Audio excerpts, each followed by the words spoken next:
Assalamu alaikum students.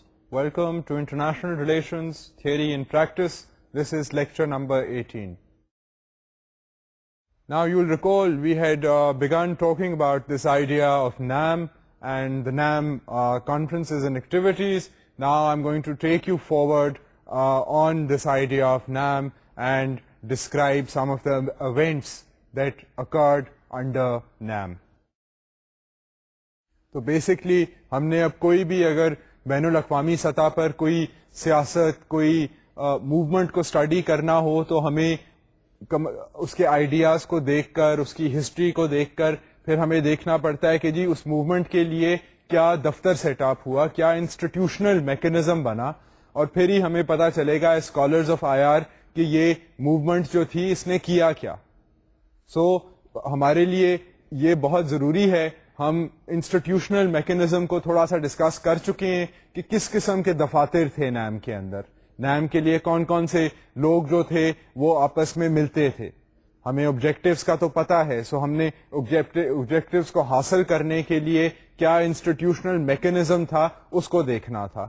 اب ہم ان ساری چیزوں کو بیک گراؤنڈ میں رکھتے ہوئے, ان آئیڈیاز کو ریئلائز کرتے ہوئے ہم دیکھیں گے کہ پھر نیم نے ایکچولی کیا کیا, اس کے دفاتر نے کیا کیا, اور اس کو دیکھنے کے لیے ہم ایک اسپیسیفک قسم کا ایونٹ دیکھیں گے جب سمٹس ہوتے تھے, جب کانفرنسز کال کی جاتی تھیں نیم کی. اور یہ بہت ساری کانفرنسز ہوئی ہیں. میں آپ کو تاریخوں کے ساتھ اور ان میٹنگز کے اندر اکمپلشمنٹ کیا ہوئی اس کے بارے میں آج بتاؤں گا.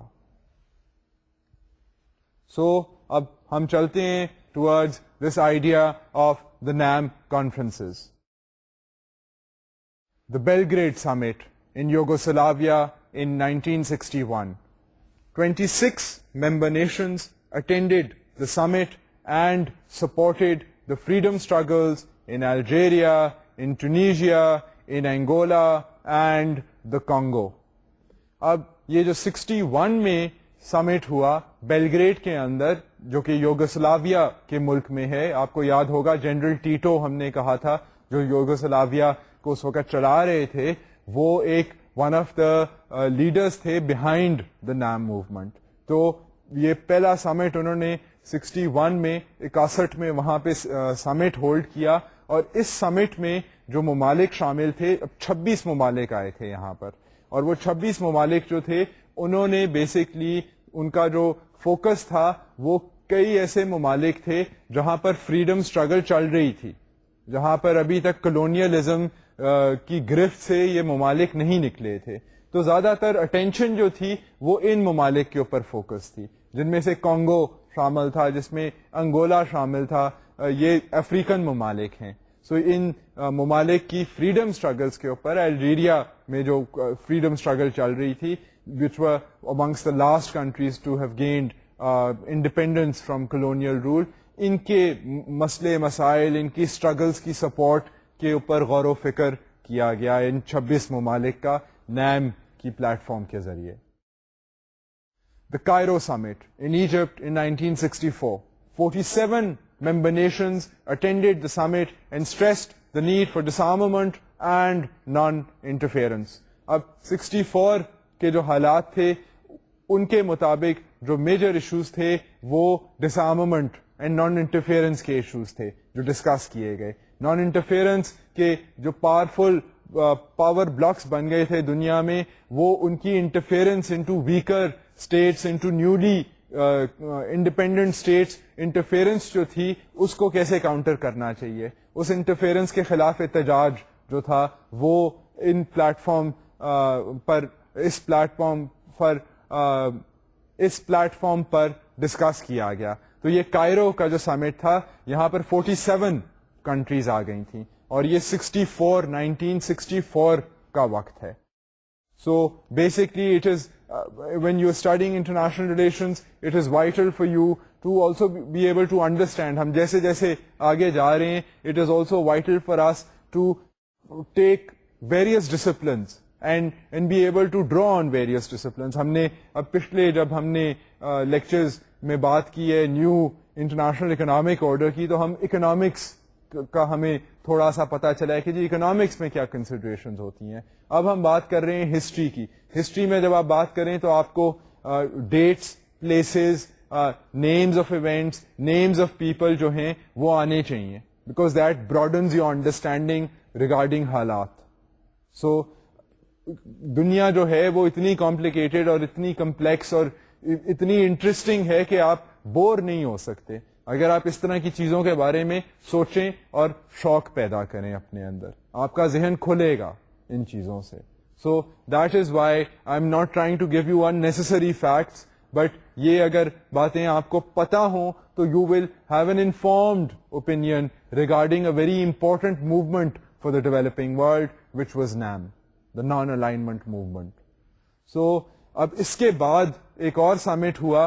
وہ سمٹ جو تھا وہاں پر 54 کنٹریز تھیں. اب ہم اس سمٹ کی طرف چلتے ہیں کہ وہ کون سا سمٹ تھا. لوساکا سمٹ ان Zambia in 1970. 54 member nations attended and decided to break off ties with Portugal and South Africa due to lack of compliance with UN decisions regarding decolonization and the end of racial discrimination. The summit also called on Israel to withdraw from Palestine. اب یہ جو سمٹ تھا لوساکا میں, لوساکا ایک nationalistic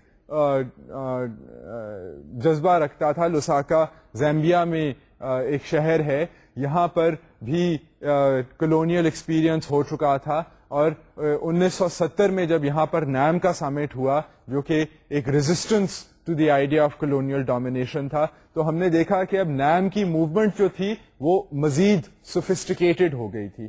It was not only talking about the history of colonialism, it was talking about the new issues and the new tensions arising in the world, and it was very concerned with those tensions. It called for it called for support to the Palestinian cause because of what was happening in the Middle East. It also applied pressure on Portugal, because Portugal maybe was very reluctant to let go of its colonies, and it had a very sort of colonial mindset which NAM resisted, کیونکہ اب 1970 تک زیادہ تر ممالک جو تھے وہ colonial mind set سے نکل رہے تھے. آئی مین برٹن, فرانس, اسپین, مگر پورچوگل جو تھا وہ اس وقت تک بھی 1970 تک بھی ایک کلونیل مائنڈ سیٹ کے ساتھ پالیسیز اپنی اختیار کر رہا تھا, اور اس کا احتجاج کیا گیا NAM میں. NAM میں ساؤتھ افریقہ کے خلاف بھی احتجاج کیا گیا, کیونکہ ساؤتھ افریقہ میں ایک بلیٹنٹ ریسسٹ رجیم تھی جو اپارتھائڈ پریکٹس کر رہی تھی, وچ واز ریشل ڈسکریمنیشن. جو سفید اسکن کے لوگ تھے ان کے لیے اور قسم کے اقدامات کر رہی تھی اسٹیٹ, اور جو بلیک لوگ تھے, نیگروز جو تھے, کالی اسکن والے لوگ تھے, ان کو انفیریئر سمجھا جا رہا تھا, اور یہ اسٹیٹ لیول پر پالیسیز تھیں ساؤتھ افریقہ کی. اینڈ پوری دنیا میں اب آپ امیجن کر سکتے ہیں کہ سلیوری وغیرہ کی تو ہم اگر بات کرتے ہیں تو ہم کہتے ہیں کہ جی چلیں وہ تو بڑی پرانی ہسٹری کی بات ہے, وہ تو 100-200 سال ہو گئے ہیں, مگر آپ یہ دیکھیں کہ 1970 کو تو صرف 35 سال ہوئے ہیں. سو 35 سال پہلے تک دنیا کا یہ حال تھا کہ وہاں پر اسٹیٹس ایسی تھیں جہاں پر بلیٹنٹ ریشل پالیسیز تھیں. And this was South Africa, and South Africa received a lot of criticism from around the world for apartheid, for racial discrimination. Discrimination or zyadti based on the color of the skin of people. So یہ NAM نے بھی بہت احتجاج کیا and South Africa کو criticize کیا. It criticized the South African state for behaving racially with black people. The Algiers Summit in Algeria in 1973. 76 member nations attended and called for economic cooperation between developing countries and recognized the need for self-reliance. So basically Algeria میں یہ realization آ گئی 1973 میں, 73 میں, اور خاصے ممالک تھے یہاں پر. It was 76 countries. They realized کہ جی دنیا کے حالات جس طرح کے ہیں جہاں پر ہم آبجیکٹیوز تو رکھتے ہیں کہ ہم نان الائنڈ رہنا چاہتے ہیں, مگر یہ اکنامک پاور کے بغیر ہم اس طرح کی پالیسیز نہیں اختیار کر سکتے. The world will not take us seriously if we remain so poor, if we remain so underdeveloped. And there was a realization that we need to cooperate amongst ourselves in order to improve our situation, to improve the situation of individual states. It is necessary to try and cooperate between different states. And یہ realization تھی کہ جی اگر ہم پور رہے تو ہم week بھی ہوئیں گے. سو پاورٹی اینڈ ویکنس کو ختم کرنے کا جو طریقہ ہے, instead of relying on a power which will dominate us, why don't the weak collaborate and cooperate amongst themselves and try to improve our situation and do it in a manner where we will not be dominated. So this was a realization that was well received. It was a realization that was particularly worked on in Algeria, and اس کی وجہ سے trade linkages زیادہ create ہوئیں غریب ممالک کے درمیان. Their ministers subsequently sat together when they had their meetings and tried to explore ways in which they could cooperate amongst themselves. We live in a world where the majority of the trade is controlled by rich and powerful states, but that does not mean کہ trade جو ہے وہ غریب ممالک آپس میں trade نہیں کرتے ہیں. کرتے ہیں, بالکل کرتے ہیں. اینڈ اگر آپ اپنے ہمسائے ممالک کو دیکھیں, یا اگر آپ if we look at the larger South Asia region, so even in the South Asia region there is this growing realization that we need to be able to have stronger trade ties, because if we have stronger trade ties we will be able to remove the poverty of individual states. So یہ idea of cooperation جو ہے, this is also evident in the rich countries. آپ اگر European union کو دیکھیں آج کل کے دور میں تو وہ کیا ہے, that is also a large powerful trading bloc comprised of European countries. I mean, they have even come up with a single currency. They have soft borders. And because of that, the EU has now re-emerged in the world as a serious power, as a serious player in international relations. So یہ جو تعاون کی بات ہے, تعاون سے یہ ہوتا ہے کہ بالخصوص ایسا تعاون کہ آپ کے اوپر پھر کوئی چودراہٹ نہ کرے, تو اس تعاون کے ذریعے جو حالات ہیں وہ امپروو ہو سکتے ہیں. اینڈ جب لیڈرز نے اکٹھے بیٹھ کر اس بات کا اعتراف کیا اور اس کے اوپر پھر معاہدے کے اوپر دستخط کی, آپس میں ایکسچینجز کیے, ٹریڈ ریلیشنز بڑھائیں, تو دس basically facilitated a process of cooperation within developing countries, because developing countries, you have to realize, after years and years of colonial domination, وہ ان کے ذہن جو تھے وہ دبے ہوئے تھے. They had inferiority complexes, but it was very encouraging for such countries to sit down together and to share their experiences and to come up with a common vision and realize that now they are, no matter what happened in history, now they are free and independent, and they are states that deserve respect, and their problems can be solved by cooperating with each other rather than having a conflict situation or falling into the hands of the superpowers who will inevitably dominate them and to basically try and implement their imperialist agendas on them. So یہ ایک realization تھی, ایک احساس تھا. One is not, again, let me clarify کہ میں آپ کو یہ اس احساس کے بارے میں بتا رہا ہوں, میں یہ نہیں کہہ رہا کہ یہ چیز ہوئی, کیونکہ اگر یہ چیز ہو گئی ہوتی تو دنیا کی شکل جو ہے وہ خاصی بدل گئی ہوتی. I mean, اس کے لیے ایفرٹ ہوا, اس کے لیے کوشش ہوئی, ارادہ یہ تھا, مگر آپ بھی میری طرح دیکھ سکتے ہیں کہ دنیا میں یہ اگر موومنٹ جو ہے یہ اسٹرانگلی اگر پھیل گئی ہوتی اور سمٹس کے جو مقاصد جو ہیں وہ واقعی ہی حاصل ہو گئے ہوتے, تو دنیا کی شکل آج وہ نہ ہوتی جو ہے. So we are simultaneously we have to realise کہ ایکچولی ایفرٹس ہوئے ہیں. One is not just talking about an idea, کیونکہ جو ایک بندے کے ذہن میں آئیڈیا آیا تھا. We are not talking about a theory. We are here today, we are discussing events which actually took place in history. And these events took place with specific purposes, and they had specific objectives. And within those objectives, within the entire establishment which was created for NAM, you had these summits. And these summits then focused on specific issues.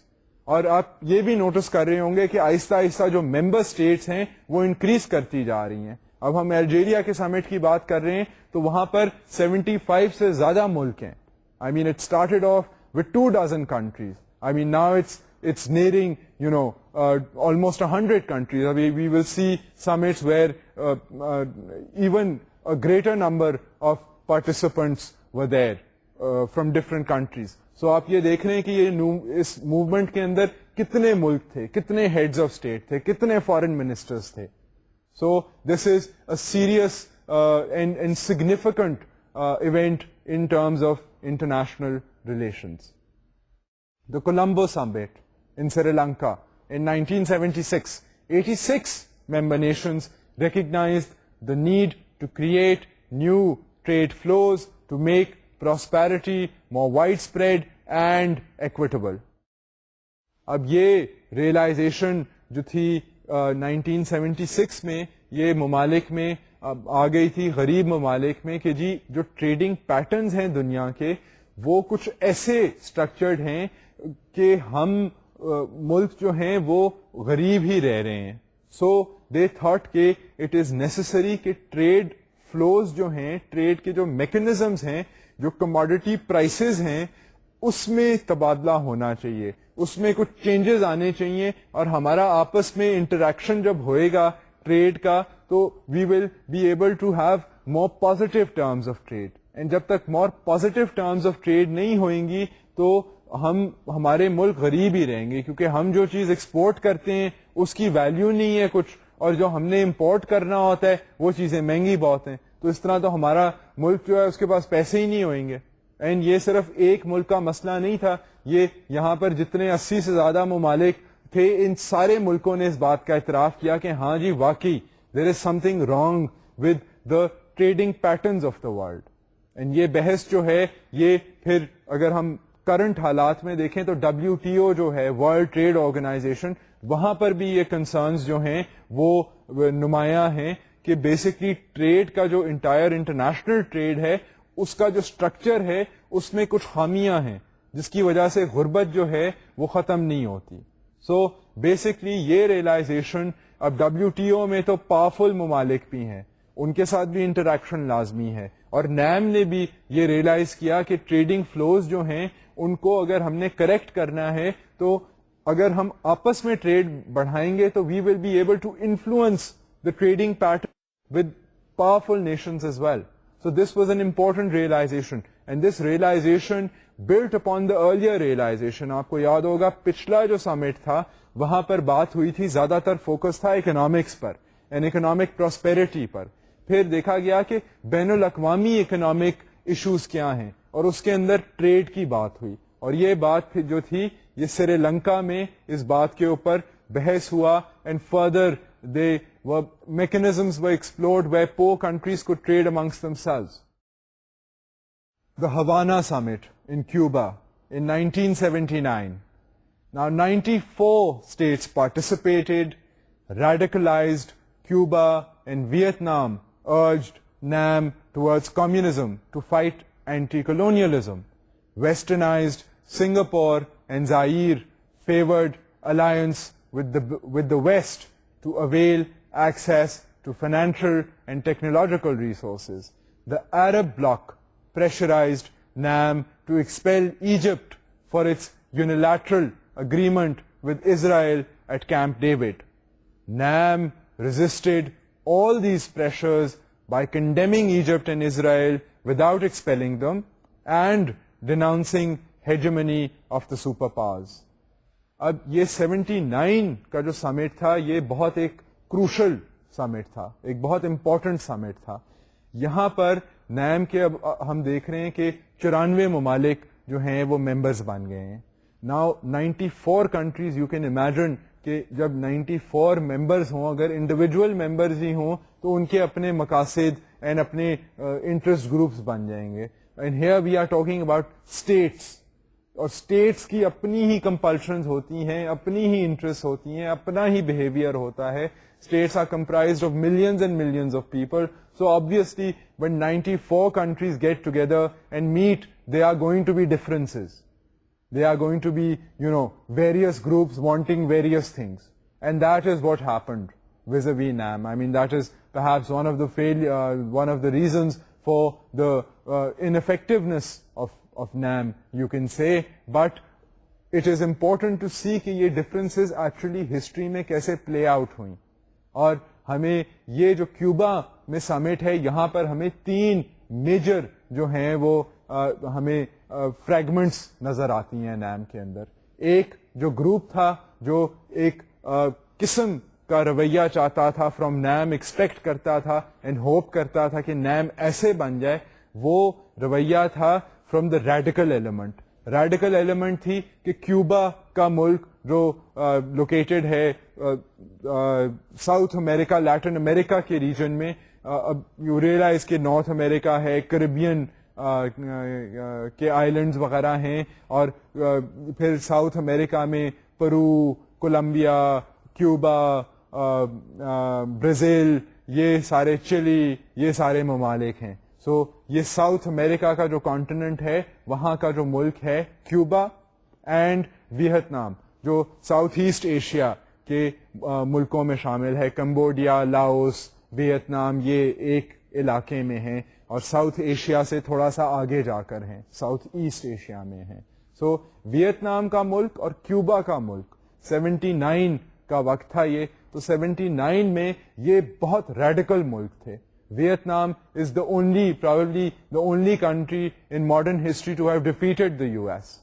مطلب US وہاں پر گیا trying to change the regime, and بٹوارا ملک کا ہوا تھا, ایک طرف communist تھے اور ایک طرف وہ سائڈ تھی جو US جن کو سپورٹ کر رہا تھا. اینڈ US اپنی سپورٹ کے ساتھ آہستہ آہستہ اپنے ٹروپس کی تعداد کو بڑھا کر 400,000 سے زیادہ سولجرس کو آن گراؤنڈ انٹو ویتنام لے گیا تھا, and it had to retrieve.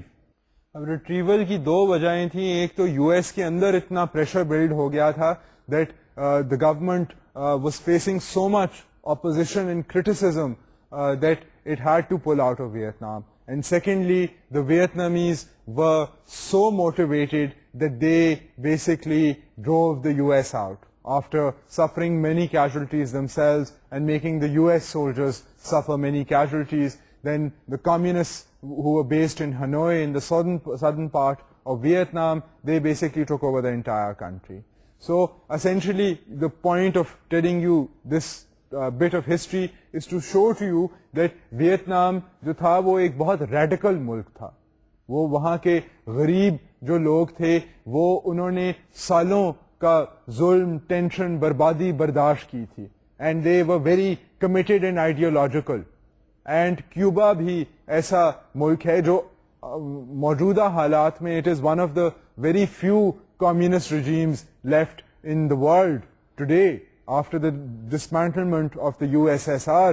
So Cuba کا بھی جو ملک ہے, اینڈ یہ کیوبا کا جو کمیونزم تھا وہ امریکہ کے لیے بہت ٹینشن کا باعث تھا, کیونکہ USSR تو کم از کم was separated by an ocean. Cuba تو بہت قریب تھا امریکہ کے, اگر آپ جیوگرافی دیکھیں تو it was right almost next door. So Cuba جو تھا وہ بھی بہت ریڈیکلائز ملک تھا اور کمیونسٹ ملک تھا. So Cuba and Vietnam were both radicalized, and they wanted, ان یہ ممبرس تھے نیم کے, they wanted کہ نیم کی جو موومنٹ ہے وہ کمیونسٹ ہو جائے, کیونکہ they felt کہ USSR جو ہے اس کے وہ being a super power, اس کی مدد کے ساتھ they could resist colonialism, کیونکہ colonial states جتنی تھیں جو یورپ کے ممالک تھے they were all aligned with the US. So in radical communist countries کا خیال تھا کہ the entire NAM movement جس میں 94 ملک تھے, all of them should join the Soviets. But you remember that non-alignment movement کا مطلب تھا to be non-aligned, to not join any big superpower power block. So یہ اب ڈسینٹ کا باعث بن گیا, کیونکہ چند ممالک جو نیم کا حصہ تھے دے تھاٹ کہ جی نیم میں تو اتنی پسلی کبھی نہ تھی اور نہ آئے گی, so they have to take sides. It would be better for them to take the side of the Soviet Union because colonialism میں Soviet Union کا ہاتھ نہیں تھا.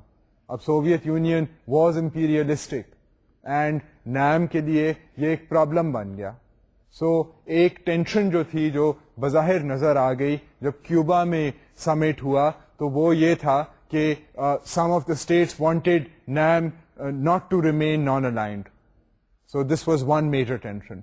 اب اسی کے برعکس ایک ٹینشن تھی کہ کئی ممالک جو تھے وہ بالکل ویسٹ کے اوپر ڈپینڈنٹ تھے and they were very pro west, جن میں سے سنگاپور جو تھا وہ ایک ملک تھا, زائر کا دوسرا ملک تھا, جہاں کے لیڈرز جو تھے وہ they were very closely working with the west, with the Europeans and with the U S, and they wanted NAM to go on that side. And they argued کہ بہت سی ماڈرنٹی, بہت سی ترقی جو ہے وہ یو ایس کو join کرنے سے آئے گی, اینڈ یہ جو 94 ممالک ہیں ان کو اگر ہم لے جائیں دوسری سائڈ پر تو پھر یو ایس ایس آر جو ہے وہ ویکن ہو جائے گا. سو اب یہ دوسری طرف ایک پریشر نیم کو فیس کرنا پڑا. پھر جو عرب اسٹیٹس کا بلاک تھا, عرب اسٹیٹس جو تھیں they became very angry with Egypt, کیونکہ ایجپٹ نے یونیلیٹرل فیصلہ کر دیا. سارے جو عرب ممالک تھے وہ سارے جو تھے انہوں نے اسرائیل کے خلاف ایک کامن پالیسی اختیار کی ہوئی تھی. And you probably I mean if you studied the history of the Middle East you realize that the Israeli state had fought wars with the Arabs and it had conquered territory of Syria, it had fought with Lebanon. So پورے جو عرب ممالک تھے ان سب کا فلسطین کی وجہ سے ایک مشترکہ اوپینین تھا, ایٹیٹیوڈ تھا ٹورڈز اسرائیل. اب اس میں سے ایجپٹ نے اس رویے کو سائڈ پر رکھتے ہوئے یونیلیٹرلی مطلب ون آن ون جو ہے وہ ایک معاہدہ کر لیا with Israel. So all the other Arab states became very angry with Egypt and they wanted Egypt basically to be expelled from NAM. And یہ ایک پریشر جو تھا یہ نیم کے اوپر ایک مزید پریشر آ گیا کہ جی آپ ایک ممبر کو خارج کریں. مطلب یعنی کہ اب نیم کے جو آبجیکٹیوز تھے, لارجر آبجیکٹیوز تھے, ان کے اندر سب آبجیکٹیوز بننے شروع ہو گئے, سب گروپس فارم ہونے شروع ہو گئے. مگر it goes to the credit of NAM that NAM was able to handle these types of pressures and at the same time not be distorted into either joining the communists or joining the West. NAM ne, I mean this could also be a reason for the weakening of NAM, but NAM decided to remain neutral. And how did it do that? It basically condemned both Israel and Egypt for doing something that was not agreed to by the larger Arab world. ایک یہ بات انہوں نے نیم نے officially ایک یہ رویہ اختیار کیا. دوسری انہوں نے یہ چیز کی کہ انہوں نے ہیجمنی, انہوں نے کہا کہ جی ہم کسی بھی سپر پاور کی سائڈ پر نہیں جانا چاہتے, چاہے وہ ویسٹ ہو چاہے وہ کمیونسٹ سائڈ ہو, ہم جو ہیں ہم نہ ہی ان کی طرف جائیں گے اور نہ ہی ہم ان کی اس انفلوئنس کو انڈورس کریں گے کہ یہ اچھی بات ہے. یہ جو دوسرے ممالک کے حالات میں ملوث ہو کر ان کو اپنی طرف کھینچنے والی پالیسی ہے جس کو ہیجمنی کہتے ہیں, ہم اس ہیجمنی کے خلاف ہیں. سو نیم نے یہ آفیشل جو ہیں یہ سٹانسز دیے جس کی وجہ سے نیم جو ہے وہ اس کا جو اوریجنل مقصد تھا وہ کنٹامنیٹ نہیں ہوا. The new daily summit in India in 1983. 99 member states urged for nuclear restraint and depoliticization of food aid and to address increasing global inequalities. اب 83 کے اندر ایک اور سمٹ ہوا جو کہ انڈیا میں ہوا, نیو دہلی میں. اور اب آپ آئرنی آف ہسٹری دیکھیں کہ اس سمٹ کے اندر انڈیا میں ہوسٹ ہوا اور تب بہت بات ہوئی کہ جی یہ جو دنیا میں نیوکلیئرائزیشن ہے یہ بڑی ڈینجرس چیز ہے. I mean, if we go sometime into the future, we realize that India itself became a nuclear power. But at that particular time in history, it was a very dangerous phase of history because of the great tension between the US and the USSR. And at this summit, these 99 countries felt that the peace and security of the entire world was being threatened by this nuclear tension, and they called for de-escalation, disarmament of the nuclear weapons. And then also they pointed out to the fact کہ یہ جو بین الاقوامی سطح پر جو غریب ممالک ہیں جہاں کے لوگ بھوکے مر رہے ہیں اور ان کو پھر ایز چیریٹی ایڈ دی جاتی ہے کھانے کے لیے, فوڈ ایڈ جو دی جاتی ہے, ایڈ فار فوڈ, اس کے اندر سے سیاست کو ہٹا دو. یہ کیونکہ کافی انفارچونیٹ بات ہے کہ جب امیر ملک غریب ملکوں کو پیسے بھی دیتے ہیں تو وہ پیسے کے ساتھ سیاست جڑی ہوتی ہے. وہ ان کو پھر پریشر کرتے ہیں کہ آپ پرٹیکولر پالیسیز اختیار کریں, آپ جو ہیں اپنی فارن پالیسیز ایسی الائن کریں, آپ ملک کے اندر اس طرح کے رویے اختیار کریں. اور یہ فوڈ کی جو ایڈ ہے اس کے ساتھ بھی اس طرح کی سیاست جو تھی وہ جڑی ہوئی تھی. And NAM reacted to this idea of politics and food aid, and they wanted کہ اس کی ڈی پولیٹیزائزیشن ہو جائے, جو آن اے نیڈ بیسس جہاں حالات اتنے خراب ہو گئے ہیں اور ملک اتنے مجبور ہیں کہ ان کو باہر سے کھانا منگوانا پڑ رہا ہے, تو کم از کم اس کھانے کے ساتھ سیاست نہیں ہونی چاہیے. It should be for genuine reason rather than due to political motives. That was another thing. And then دنیا میں اس وقت تک بائی دا 80s ایک اپیرنٹ لارج گیپ نظر آ رہا تھا, and where a lot of people were very poor and some people were very rich. So یہ inequalities جو تھیں they were evident within countries and they were evident internationally also between countries. So یہ جو growing inequality تھی, this also became a evident concern for NAM کہ یہ جو growing inequality ہے اس کو کیسے ایڈریس کیا جائے. What practical steps can be taken to reduce this inequality? Then there was the Harare Summit in Zimbabwe in 1986, where 101 member states participated, and the summit stressed the need to strengthen frontline states in Africa facing destabilization by intervention of Pretoria, and for the need to pressure Pretoria to end apartheid in South Africa. اب یہ African کیونکہ ایک ملک میں سمٹ ہوا 86 کا, اور یہاں پر اب آپ دیکھ رہے ہیں کہ 100 سے زیادہ ممالک ہو گئے تھے. And here in this summit the focus was by and large Africa. And at this summit یہ ایمفسس کیا گیا کہ ساؤتھ افریقہ جو ہے, ان ساؤتھ افریقہ کا جو کیپٹل ہے, مطلب جس طرح وہ اپارتھائڈ کی پالیسیز کو فالو کر رہا ہے, اس کو اس کے اوپر پریشر لایا جائے, اور پھر اس کی جو ایمبیشنز ہیں ان دا افریقن ریجن ان کو کنٹین کیا جائے. کیونکہ ساؤتھ افریقہ ایک ریسسٹ رجیم تھی, but it was still a powerful regime, and it was interfering in other parts of Africa. So this particular summit focused on the issue, the problem of South Africa, and it said that South Africa needs to refrain from interfering in other independent African states, and it also needs to look within its own country and address the imbalance and the racism between the people of South Africa based on racial lines. So یہ اس particular summit کا focus جو تھا وہ African continent میں South Africa کی اپارتھائڈ کی policies کے خلاف احتجاج میں پر تھا focus. The Belgrade Summit in Yugoslavia in 1989, 102 member states participated, and the summit highlighted the need to hold free and fair elections in Namibia, the need to resolve the ongoing trouble in Palestine and Afghanistan. اب یہ جو Belgrade Yugoslavia میں سمٹ ہوا 89 میں, اس وقت Namibia جو تھا وہاں پر بہت مسائل آ رہے تھے, اینڈ ایک پریشر انہوں نے فارم کرنے کی کوشش کی جی وہاں پر واقعی الیکشن ہونے چاہیے, ان کے سیاسی جو مسائل ہیں اس کا حل جو ہے وہ فری اینڈ فیئر الیکشنز ہیں. ایک یہ مسئلہ ڈسکس ہوا.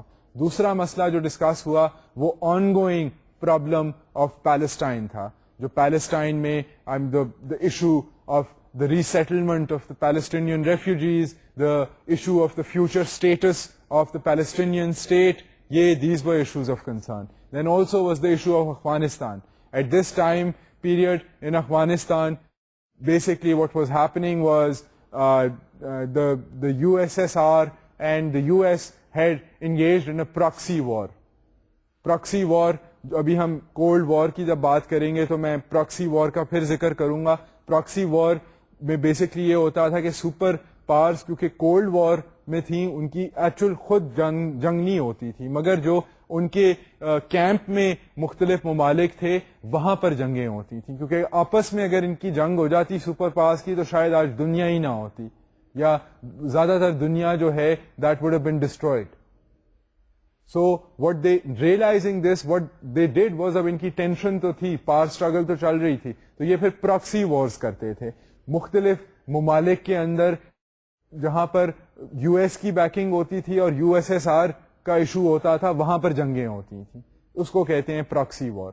اب جو پراکسی وار تھی وہ افغانستان میں بھی چل رہی تھی, بلکہ یہاں پر تو سوویتس نے ڈائریکٹ انویژن کر دی تھی, بٹ اس ڈائریکٹ انویژن کو کاؤنٹر کرنے کے لیے the US formed alliances with the neighboring countries of Afghanistan and pumped in aid and military equipment to the Afghanis and to the Mujahideen in Afghanistan to resist the Soviet Union. So نام also realized کہ افغانستان کا جو ملک ہے ان کو تو مفت میں مصیبت پڑ گئی ہے because of this large power play between the superpowers, a constant state of tension, constant state of bloodshed, of turmoil, of problems has beset Afghanistan, and they raised this issue and tried to discuss means to help solve the issue. Then there was the Jakarta summit in Indonesia in 1992. Here 108 member states attended, but again there were tensions. Egypt, Cyprus and Indonesia favored closer ties with the West. Algeria, Zimbabwe, Palestine and India wanted to confront the US, and Iraq, Iran, Cuba, Yemen and Libya wanted NAM to take on Western hegemony. There were also calls for NAM to be like a trade union of developing nations to gain global negotiating leverage. Again, you see in Indonesia, again you see 1992, this is not that long ago, about a decade and a half ago. اب اس وقت یہ ہوا کہ اور بھی قسم کی tensions, اور بھی ممالک جو تھے they had their own agendas, and I mean some of these agendas were like the former agendas. ان میں سے کئی ممالک جو تھے وہ انسسٹ کر رہے تھے کہ جی ہمیں ٹیک آن کرنی چاہیے یو ایس کی ہیجمنی, ہمیں یہ جو یو ایس نے دنیا میں مصیبت مچانی شروع کر دی ہے, ہمیں اس کے خلاف کچھ کرنا چاہیے, نیم کو بالخصوص یو ایس کے خلاف کچھ کرنا چاہیے. اس کے علاوہ کئی ممالک تھے دیٹ فیلٹ کہ جی ویسٹرن ہیجمنی جو ہے, جو لارجر ایک ویسٹرن پاور بلاک ہے, وہ ایکسپلوئٹیٹو ہے. So it's not only the U S, it's also the European countries and other countries that have strong coalitions with the U S that need to be resisted or corrected at least. And then on the other hand you had countries like Cyprus, like Indonesia for example, like Egypt, that had very strong ties, their leaders had very strong ties with the US. So they basically did not want to take on the US or did not want to take on the West. So these types of opposing views created tensions within NAM and they weakened NAM. And also simultaneously, besides these tensions, which میں نے آپ کو پہلے بھی کہا ہے کہ جی خود دیکھ لیں 108 ممالک آ گئے ہیں. اب 108 ممالک کیا 108 لوگ بھی اگر کہیں جائیں تو آپ کو ایک کنسنسس اوپینین فائنڈ کرنا, ہیمر آؤٹ کرنا ایکسٹریملی ڈیفیکلٹ لگے گا. And here we are talking about political leaders جن کے ممالک کے اپنے حالات ہیں, جن کے ممالک کی اپنی کمپلشنز ہیں, اپنی پرابلمز ہیں. So obviously this is not an easy business. running a movement like this and making a movement like this remain strong is not easy. It's understandable کہ اس کے اندر tensions ہیں. مگر now let me take you towards another interesting idea. وہ idea ہے basically regarding this idea of turning NAM into a kind of a international trade union. اب یہ بھی ایک بڑا مزیدار قسم کا فلسفہ ہے. It carries on from the discussions that NAM had been having concerning the need for changing the trade imbalances, concerning the need for economic empowerment. تو نیم میں آہستہ آہستہ یہ بھی ایک آئیڈیا آیا کہ جی نیم کے اتنے ممالک ہیں جہاں پر اتنی آبادی ہے, دنیا کی میجورٹی کی آبادی جو ہے وہ نیم کے ممالک میں ہے, اور یہاں پہ آبویسلی سارے ورکرز, دنیا کی میجر جو لیبر فورس ہے وہ نیم کے ممالک میں ہے. تو نیم کے ممالک کی جو لیبر فورس ہے اس کو اگر وہ یونین کی شکل میں اگر اس کو فارمولیٹ کر دیا جائے تو can you imagine the type of leverage that NAM would gain. It would be able to dictate terms of trade. جس طرح لیبر یونینز فارم ہوتی ہیں تو وہ اس لیے ہوتی ہیں کہ ورکرز کے رائٹس کو اور انٹرسٹ کو پروٹیکٹ کیا جائے, ورنہ مشترکہ ورکر اسٹرائک کر دیتے ہیں کہ جی ہم نے کام نہیں کرنا, پھر ہماری یہ جو مانگیں ہیں انہیں پورا کرو, ہماری ڈیمانڈس کو پورا کرو. سو اگر یہ انٹرنیشنل سطح پر اس طرح کی بات ہو جاتی, that would have created a lot of leverage, a lot of power for these poor states to demand adequate compensation, adequate terms of trade for their countries. So یہ بھی ایک آئیڈیا, ایک interesting idea on the side جو ہے یہ develop ہوتا رہا, and this was basically an idea, a practical suggestion coming out of the need to try and correct the inequalities in the world. So that also was discussed in this summit. The Columbia Summit in 1995, the summit recognized the need for reorienting NAM objectives in the unilateral world order. The Kashmir insurgency was also focused on. اب یہ جو 95 کا سمٹ ہوا ہے یہ basically Colombia میں ہوا, اور کولمبیا میں ایک تو یہ دیکھا گیا کہ جی اب نیو ورلڈ آرڈر آ گیا ہے, ایک دنیا میں نیو حالات آ گئے ہیں, کیونکہ یو ایس ایس آر جو ہے وہ ڈسمینٹل ہو گیا ہے. کمیونزم کا جو میجر پاور بلاک تھا ویسٹ کے ساتھ جس کی کولڈ وار چل رہی تھی وہ ایک سائڈ ہی ختم ہو گئی ہے, تو دنیا جو ہے وہ بدل گئی ہے. اب ایک ہی سپر پاور رہ گئی ہے دنیا میں, تو اس کی جو نوعیت کو گیج کرنا اور پھر نیم کے آبجیکٹیوز کو اور اسٹریٹجیز کو ریوائز کرنے کا ٹائم آ گیا ہے.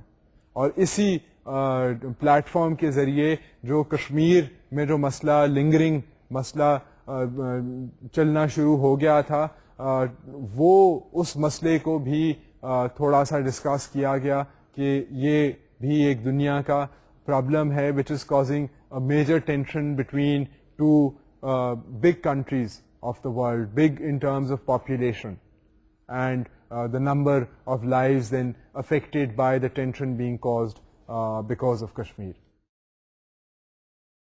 The Havana Summit in 2000, 135 member nations focused on improving South-to-South cooperation and improving terms of trade with northern countries to eradicate poverty. India called for membership suspension of countries with military rule, but this proposal was unanimously rejected. اب 2000 میں جو سمٹ ہوا نیم کا, وہاں پر ایک تو چیزیں جو سامنے آئیں, وہ ایک تو انڈیا نے یہ ریزولوشن پاس کروانے کی کوشش کی کہ وہ ممالک جہاں پر ملٹری رول ہے ان ممالک کو نام میں نہیں ہونا چاہیے, مگر اس ڈیسیژن کو ایکسیپٹ نہیں کیا گیا انٹو نام. سو یہ جو پروپوزل تھا اس کو ریجیکٹ کر دیا گیا. ایک اور بات یہ تھی کہ اب جو نیو ورلڈ آرڈر تھا اس کے اندر WTO جیسی آرگنائزیشنز فارم ہو گئی تھیں, نیم میں بھی یہ ڈسکشن چلی کہ now we have to also think, ایک تو ہمیں ساؤتھ ٹو ساؤتھ کوآپریشن جو ہے اس کو بڑھانا چاہیے, ریجنل ٹریڈنگ ٹائز کو پروموٹ کرنا چاہیے, بٹ اس کے ساتھ ساتھ ہمیں یہ بھی کرنا چاہیے کہ جو نارتھ کے ساتھ ہمارا جو بلک آف ٹریڈ ہو رہا ہے اس میں ہم اپنی ٹرمز کو کیسے بہتر کریں. So again the focus was on the idea of trade and economic cooperation in order to have a way in which to have the resources and a way in which to address the lingering problem of poverty in developing countries. Kuala Lumpur, Malaysia, in 2003 this summit was attended by 114 member nations. The focus was on the revitalization of NAM for addressing issues of global concern. اب صرف 2003 میں یہ جو سمٹ کوالالمپر میں ہوا, یہاں پر 114 ممالک, اب دیکھیں اب کہاں سے بات شروع ہوئی تھی, 26 ممالک سے بات شروع ہوئی تھی, اور اب 114 ممالک ہیں جو نیم کے ممبرز ہیں. اب نیم کو بیسکلی ایک ایسی پلیٹ فارم بن گئی ہے where all the developing countries of the world get together and they meet. But at the same time ہم نے یہ ایکچوئل ایکٹیویٹیز میں, نیم کی ایکٹیویٹیز میں یہ دیکھا ہے کہ نیم نے میٹنگز تو کی ہیں, it has tried to address these issues, but unfortunately many of those issues are still there. I mean the Kashmir problem hasn't been productively solved by NAM. Palestinian issue جو ہے اس میں نیم نے اتنا سپورٹ نہیں کیا پیلسٹینین کاز کو. Lot of the other issues, lot of the other problems that NAM has tried to address, like the growing poverty in developing countries, like the growing political tensions in the world, the conflicts between the states, those issues have been there. By and large, they have been there. But at the same time, this mechanism has at least stayed with us. It stayed with us from the 60s onwards. And that in itself indicates that the developing countries are also developing voices of their own. I mean, they have realized that ان کے جو حالات ہیں, ان کے جو circumstances ہیں, ان کی جو back ground ہے وہ ایک مشترکہ بیک گراؤنڈ ہے, اور ان کے جو حالات ہیں ان کو ایڈریس کرنے کے لیے چند ایشوز پر فوکس جو ہے وہ لازمی ہے. اور وہ فوکس ہے کہ زیادہ پروڈکٹیو ایشوز کے اوپر کام کیا جائے, نیگیٹو ٹینشنز جو ہیں ان پاور پلیز میں ملوث نہ ہوا جائے, ایک قسم کی نیوٹرلٹی جو ہے وہ پریکٹس کی جائے. بٹ یہ نہیں کہ دنیا کے جو حالات ہیں ان کو چپ کر کے برداشت کیا جائے, بٹ ایک پرو ایکٹیولی کنسٹرکٹیو ذریعے کے تھرو بیسکلی اپنے حالات کو بہتر کیا جائے. اور وہ طریقے ہیں کہ ٹرمز آف ٹریڈ جو ہیں وہ بہتر ہوں, ممالک جو ہیں وہ اپنے وسائل کو اپنے ملک کے اندر استعمال کریں تاکہ ان کے لوگ جو ہیں ان کے حالات بہتر ہوں, اور ممالک جو ہیں وہ ترقی کر سکیں اور نسبتاً اپنے حالات کو آہستہ آہستہ بہتر کر سکیں. اور یہ اسی طرح ہو سکتا ہے جب ممالک جو ہیں وہ آپس میں تعاون کریں گے. اور غریب ممالک جو ہیں دیر از نو ریزن کہ وہ صرف امیر ممالک کے ساتھ تعاون کریں. اگر غریب ممالک آپس میں بھی تعاون کریں گے تو ان کی جو آواز جو ہے اس میں کافی ویٹ آئے گا. So essentially this idea has been practically implemented into a visible movement, and that visible movement is called NAM. So اب ہم لوگوں نے آہستہ آہستہ بات کو ڈیولپ کرنا شروع کر دیا ہے. We went from history, then we went to the institutional mechanism, and now we have spoken about the activities of NAM. And I hope that آپ لوگ بھی یہ ریئلائز کر رہے ہیں کہ دنیا میں بین الاقوامی سطح پر یہ نہیں ہے کہ کوئی سوچ اور وچار ہے ہی نہیں. آئی مین اٹ از ناٹ کہ آئیڈیاز یا انٹینشنز جو ہیں وہ صرف انسانی سطح پر خیالی پلاؤ تک لمیٹڈ ہیں. That's not the case. The world has actually been proactive. World leaders have been proactive, and they have tried to do something regarding the circumstances of the individual countries. And in order to do this, NAM has taken visible form and visible shape. اب یہ summits ہوتے ہیں یہاں پر. اب ہم نے دیکھا ہے کہ 26 ممالک سے بات شروع ہوئی جو ممبر اسٹیٹس تھیں, جن کے فارن منسٹرز ملتے تھے, جن کے ہیڈز آف اسٹیٹس ملتے تھے, جن کے صحافی آپس میں انفارمیشن ایکسچینج کرتے تھے, وہ آہستہ آہستہ جو ہیں وہ 100 سے زائد ممالک جو ہیں اب اس سمٹ, جب نام کا سمٹ کال ہوتا ہے, وہاں پر جاتے ہیں.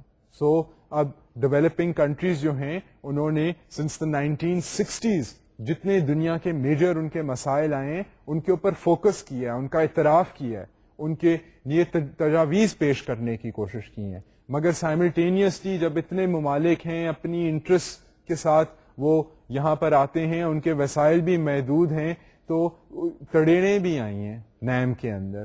And that is one of the reasons why NAM has been ineffective. But for students of international relations, it is important to be able to consider the entire movement, to see its genesis, یعنی کہ کہاں سے شروع ہوئی, ابتدا کہاں سے ہوئی, پھر اس کی ہسٹوریکل بیک گراؤنڈ کیا ہے, ایگزیکٹلی مطلب کیا تھا اس موومنٹ کا, اس موومنٹ میں کیا دفاتر تھے, کیا ایونٹس تھے, کیا ایکٹیویٹیز تھیں.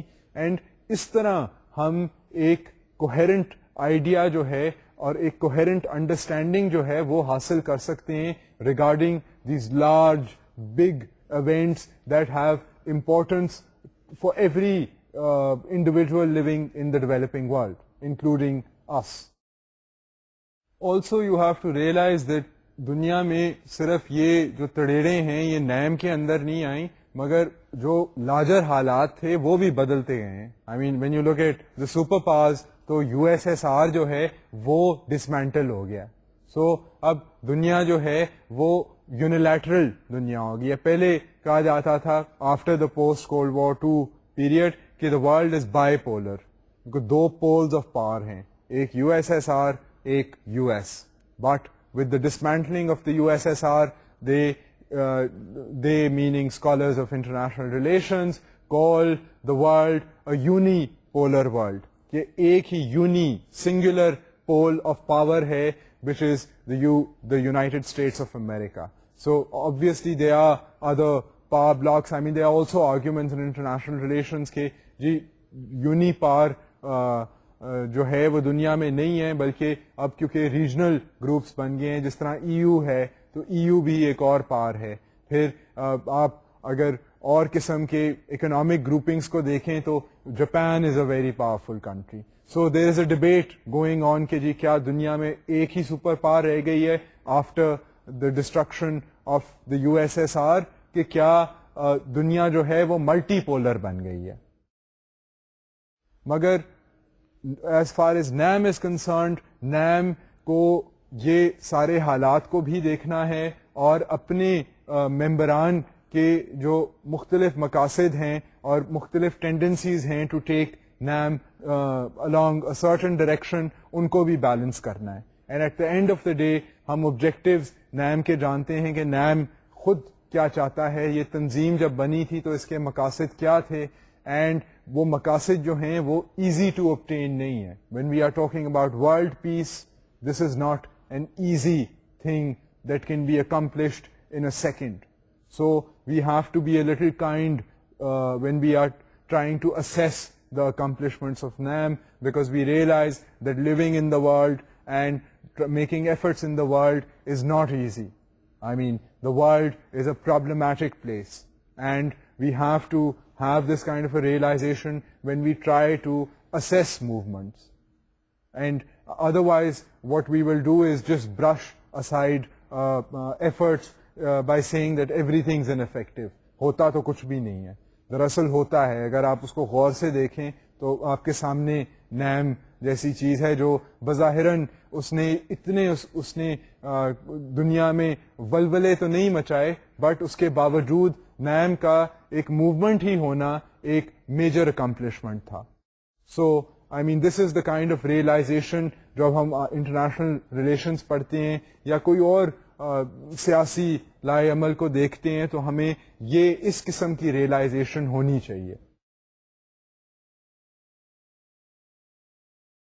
سو اب میں نے آپ لوگوں کو نیم کے بارے میں جو ایکٹیویٹیز وغیرہ کے بارے میں بتایا ہے. You can think about these activities, and when you are thinking about these activities, realize that essentially this is an important movement, particularly for people belonging to developing countries in South America, in Africa, and in Asia, since this is a movement which is homegrown.